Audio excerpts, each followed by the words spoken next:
वीर वीरमदेव राजकीय स्नातकोत्तर महाविद्यालय जालोर के यूट्यूब चैनल पर आप सभी का स्वागत है। प्रिय विद्यार्थियों, इससे पूर्व के वीडियो में हमने भक्ति काल की पृष्ठभूमि, भक्ति काल की शाखाएं, जिसके अंतर्गत निर्गुण भक्ति काव्यधारा, सगुण भक्ति काव्यधारा, ज्ञानाश्रयी काव्यधारा, प्रेम मार्ग की शाखा पढ़ा है। आज हम प्रेम मार्ग की शाखा के अंतर्गत जो ये सूफी साहित्य परंपरा है, उस संदर्भ में अपनी बात रखेंगे। सूफी शब्द का अर्थ, सूफी शब्द की व्युत्पत्ति के संबंध में विद्वानों के अपने अपने मत है। हर विद्वान ने अपने तरीके से इस शब्द का अर्थ बताया है। कुछ विद्वानों का मानना है कि सफ शब्द से सूफी शब्द की उत्पत्ति हुई है और इस सफ शब्द का अर्थ होता है आगे की पंक्तियों में खड़ा रहना। सोफिया को भी सूफी शब्द की उत्पत्ति का कारण माना जाता है। सोफिया शब्द का अर्थ ज्ञान से है। कई विद्वान सूफा, जिसका सामान्य अर्थ चबूतरा होता है, मदीना की मस्जिद के सामने सूफे पर बैठने वाले जो सूफी फकीर होते हैं, उस संदर्भ में भी इस शब्द का अर्थ लिया जाता है। कई विद्वान सफा शब्द से सूफी शब्द का विकास मानते हैं, जिसका सामान्य अर्थ होता है पुनीत, पवित्र, उत्कृष्ट आचरण वाला व्यक्ति। अरब की एक जाति भी सूफा कहलाती है। कुछ विद्वानों की राय है कि उस जाति विशेष से भी सूफी शब्द उत्पत्ति में आता है। ज्यादातर विद्वान ऊन से सूफी शब्द की उत्पत्ति मानते हैं और अधिकांश विद्वानों ने ऊन से ही सूफी शब्द अर्थात सूफी शब्द की उत्पत्ति और अभिप्राय ऊन से लेते हैं, क्योंकि जो सूफी लोग थे वो ऊन से बना हुआ एक चोगा धारण करते थे और उनका जो आचरण है वो पवित्र, सामान्य, पुनीत, सादा, सीधा साधा होता था। तो उस संदर्भ से भी सूफी शब्द का अर्थ लिया जाता है। भारत में सूफी शब्द का प्रारंभ, प्रचार, आगमन के संदर्भ में यदि हम बात करें तो विद्वान यह मानते हैं कि लगभग 12वीं शताब्दी में भारत में सूफी मत का प्रचार होने लग गया था। आगे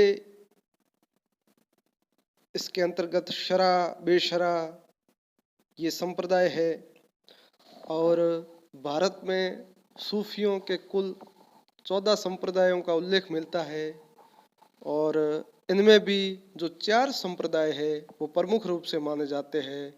चिश्ती संप्रदाय, सुहरवर्दी संप्रदाय, कादरी संप्रदाय और नक्शबंदी संप्रदाय।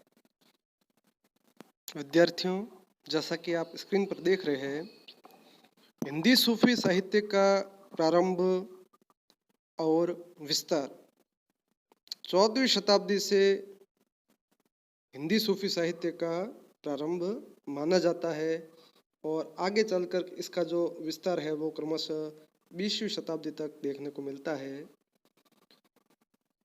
हिंदी सूफी काव्य को प्रेमाख्यान काव्य, प्रेम कथानक काव्य, प्रेम मार्गी सूफी शाखा,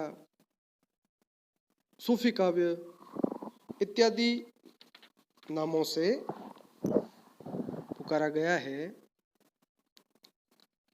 आचार्य रामचंद्र शुक्ल हिंदी सूफी साहित्य के संबंध में अपनी राय व्यक्त करते हुए कहते हैं कि भारतीय प्रेम पद्धति का आदर्श राम सीता के विवाहोत्तर प्रेम में ही मिलता है, जबकि प्रेमाख्यानों में विवाह पूर्व समाज निरपेक्ष स्वच्छंद प्रेम का निरूपण हुआ है।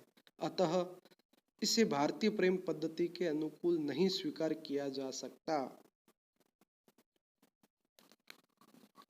हिंदी प्रेमाख्यान काव्यों में एक ही छंद का प्रयोग नहीं मिलता, बल्कि कम से कम दो छंदों का प्रयोग हमें प्रायः देखने को मिलता है, और उनमें भी दोहा छुपाई छंद प्रायः देखने को मिलते हैं। और यह जो परंपरा है, प्रबंध लिखने का जो सूत्रपात है, वो परंपरा स्वयंभू द्वारा मानी जा सकती है। और भारतीय साहित्य में ऋग्वेद से ही प्रेमाख्यान के संकेत मिलते हैं। महाभारत में भी हम इसके उदाहरण देख सकते हैं, जैसे कि भीम असुर कन्या हिडिंबा से जो प्रेम संबंध और उसका जो दृष्टांत है, ठीक इसी प्रकार से अर्जुन नाग कन्या चित्रांगदा से है। और नल दमयंती में प्रेम की वे सभी जो बातें उदाहरण हमें पढ़ने सुनने को मिलते हैं। हरिवंश पुराण में भी प्रेमाख्यान उपलब्ध है। तो इस तरीके से काफ़ी लंबे समय से, या ये कहे कि ऋग्वेद से ही ये आख्यान हमें पढ़ने सुनने को मिलते हैं।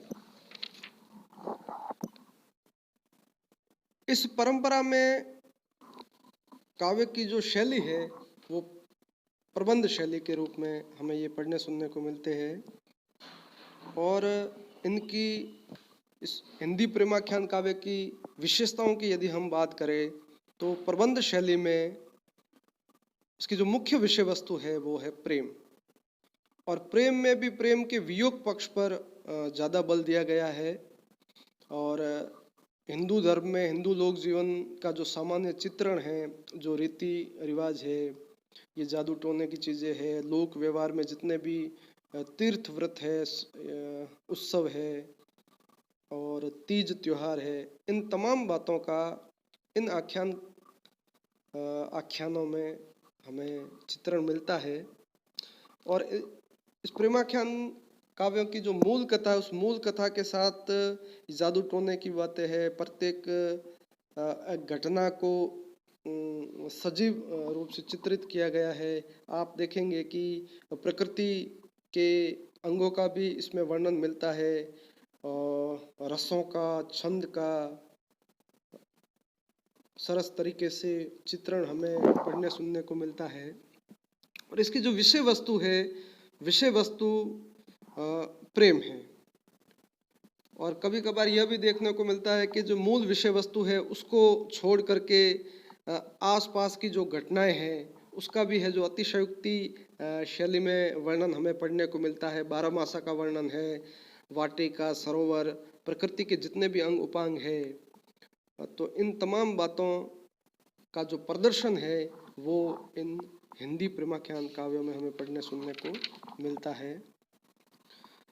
और जो इन प्रेमाख्यान काव्यों की भाषा पर यदि हम बात करें तो राजस्थानी और ब्रज भाषा में भी ये काव्य लिखे गए हैं। अवधी भाषा का प्रयोग हमें पढ़ने को मिलता है, जैसे कि लखन सेन पद्मावती और माधवानल काम कंदला गणपति, ढोला मारू राधुहा है, प्रेम विलास प्रेमदत्ता की कथा जटमल की है। ये इनकी जो भाषाएं हैं वो राजस्थानी की भाषा है। और जो ये रूप मंजरी है नंददास जी की, तो इनकी जो भाषा उसमें ब्रज भाषा का पुट है।